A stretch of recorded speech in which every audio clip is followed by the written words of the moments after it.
Welcome back. We were studying derivatives. In the last video, we had looked at the definition of a derivative.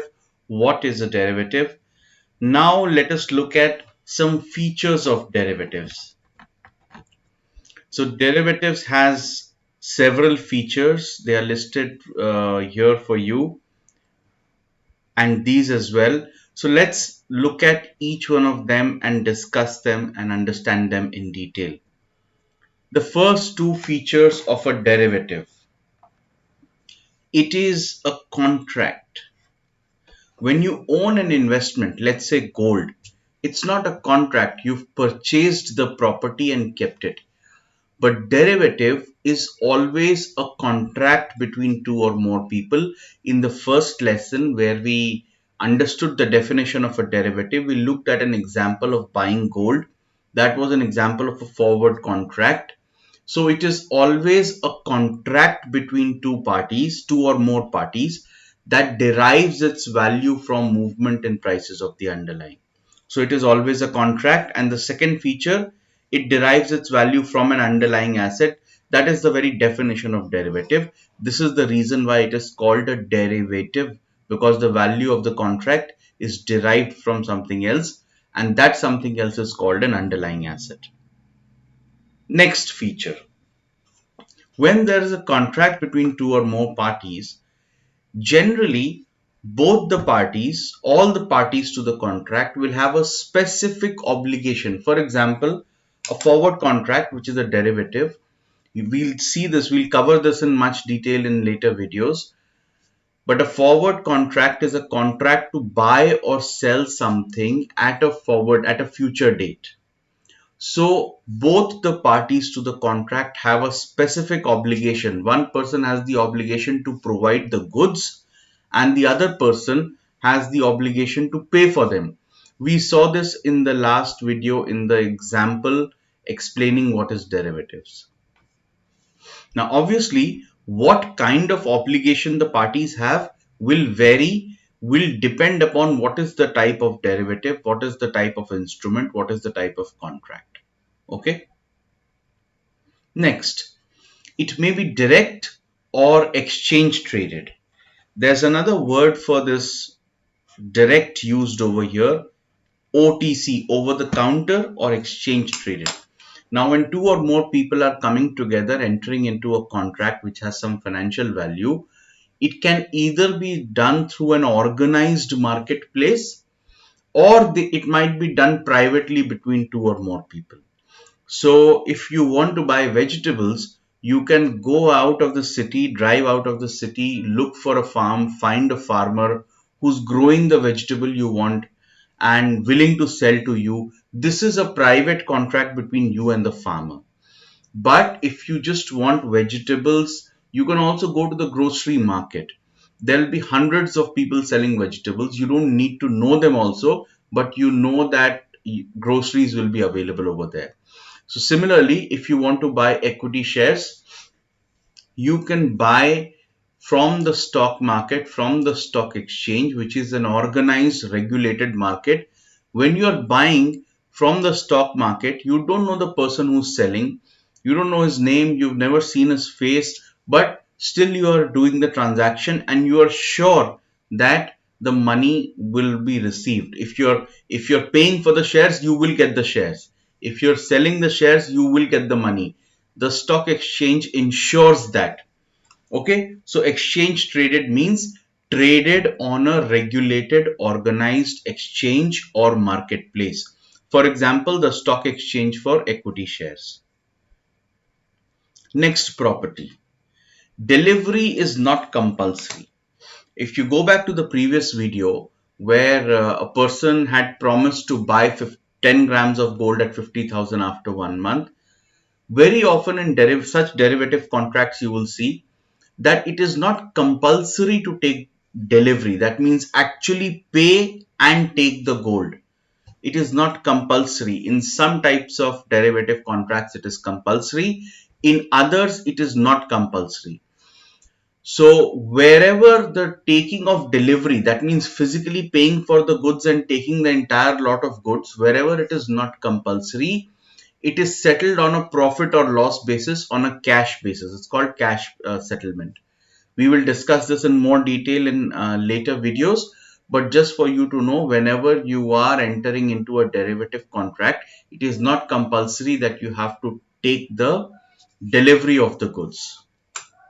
Next, so very often derivative contracts are used for deferred delivery. That means you can buy something in advance, but you will get the delivery later. You have to pay for it later.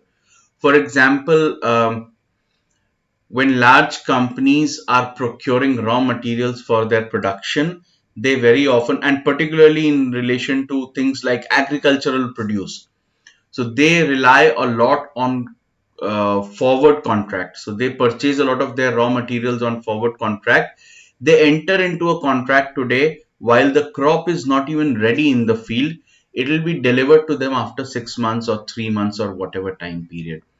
So derivatives can be used for deferred delivery. When you want the goods after a few months, you can still enter into the contract to buy them today.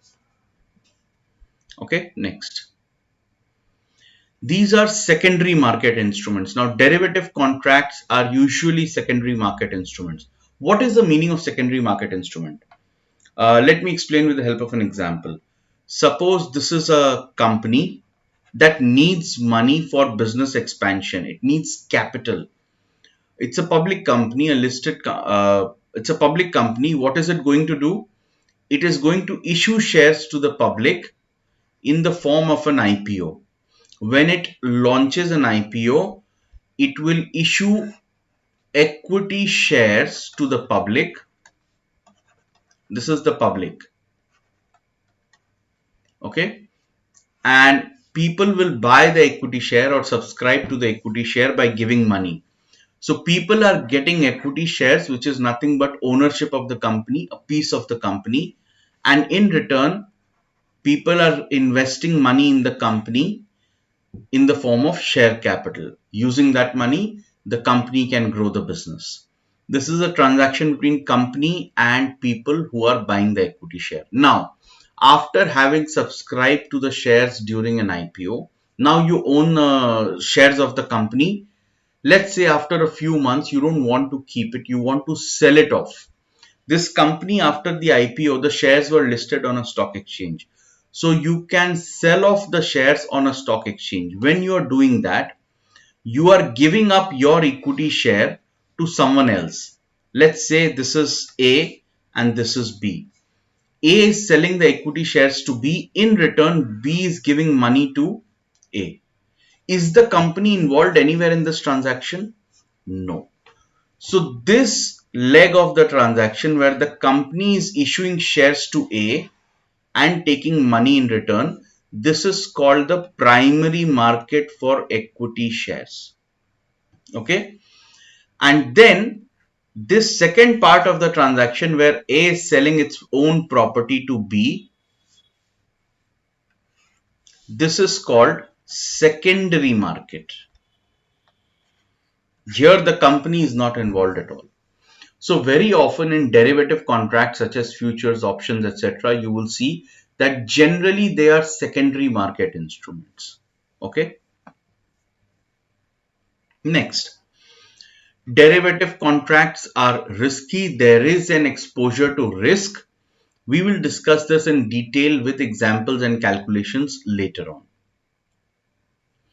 Off balance sheet items. They are normally off balance sheet items. What does this mean?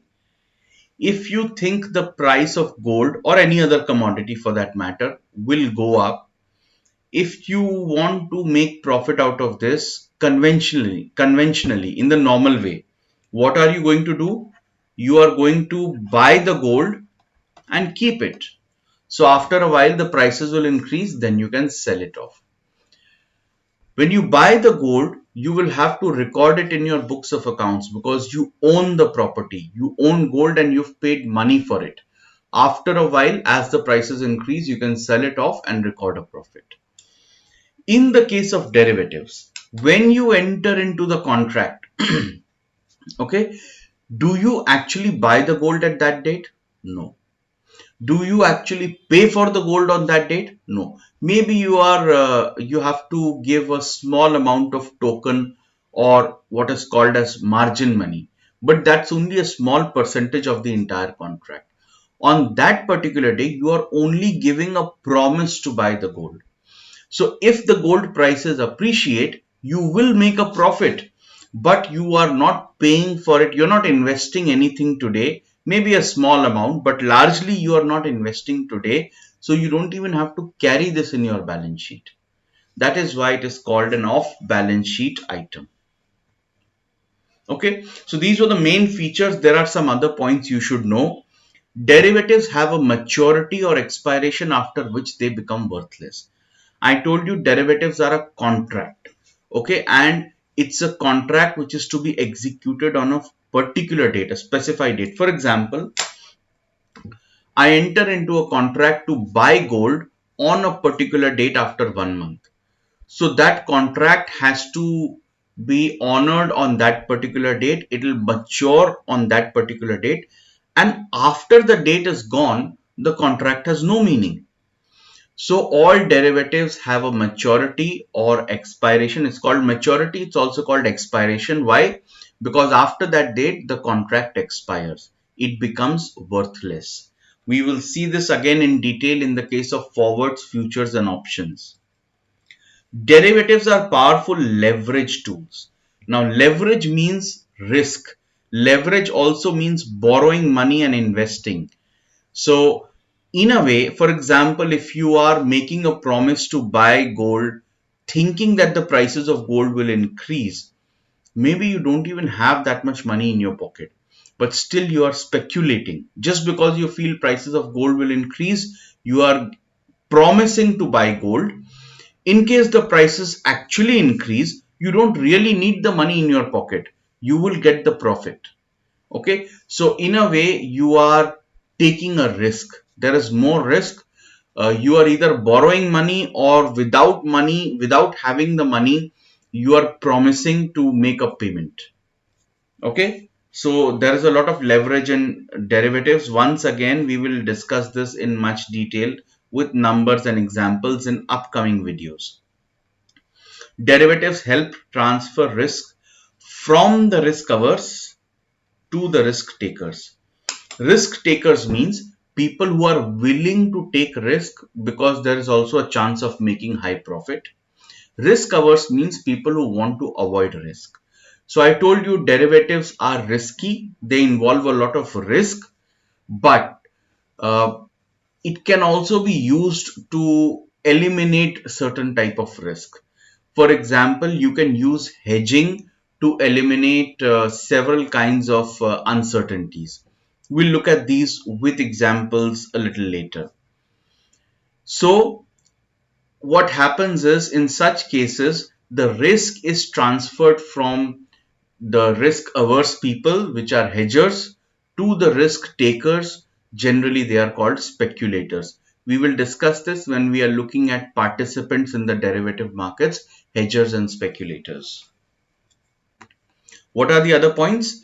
Derivative market is quite liquid and transaction can be affected easily.